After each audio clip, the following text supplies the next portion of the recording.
U.S. Attorney General Pam Bondi didn't mince words today. She's not discussing growing calls for more information about federal files on Jeffrey Epstein. But over the weekend, those voices grew louder. The CBC's Katie Nicholson is tracking that for us. So, Katie, bring us up to speed on this story. Okay, so Andrew, this all begins roughly about Monday of last week. The MAGA world just in turmoil since a memo dropped that said the Department of Justice has determined that no further disclosure would be appropriate or warranted in the Jeffrey Epstein case. So that infuriated many MAGA-minded people who have long demanded the full release of the so-called Epstein files. So that includes unredacted flight logs from his private jet, materials from the sex trafficking investigation, an Epstein little black book or client list. It's all tied to that larger conspiracy lore that is popular in those circles about a cabal of global elites who engage in sex trafficking of children. So it's one of the many conspiracy theories embraced by some in the MAGA world as Trump sought the presidency a second time.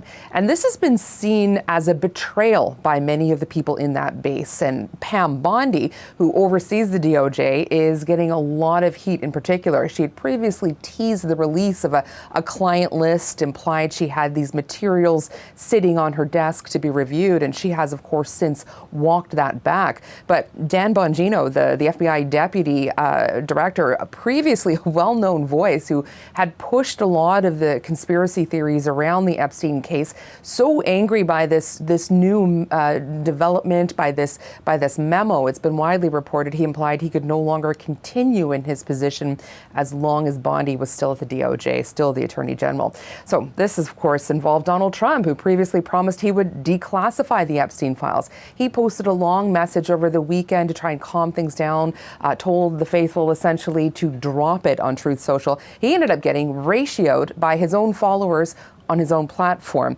who were continuing to demand that he release the files. So he was asked about it again just this afternoon outside the White House, and he repeated much of what he had posted on the weekend. Here's a little bit of what he said.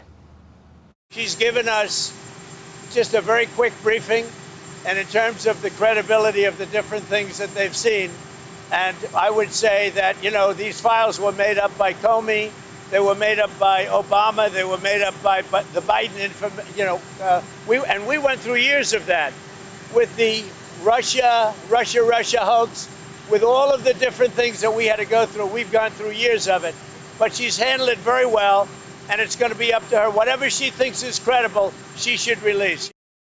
So, Andrew, two things happening there. First of all, he's undermining whatever information might be in these files, dismissing them, and then essentially serving this back to Bondi, who he has so far defended quite sort of vociferously in this matter.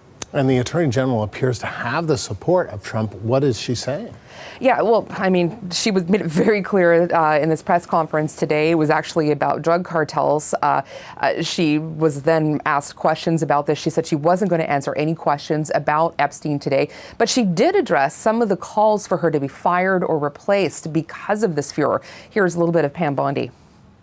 I'm going to be here for as long as the president wants me here, and I believe he's made that crystal clear. It's 4 years, well, 3.5 now, right? We've got 6 months in, and it feels like 6 years. But I was with Director Patel this morning, and we are working on fighting violent crime. We are working on all these issues that we deeply care about to make America safe again.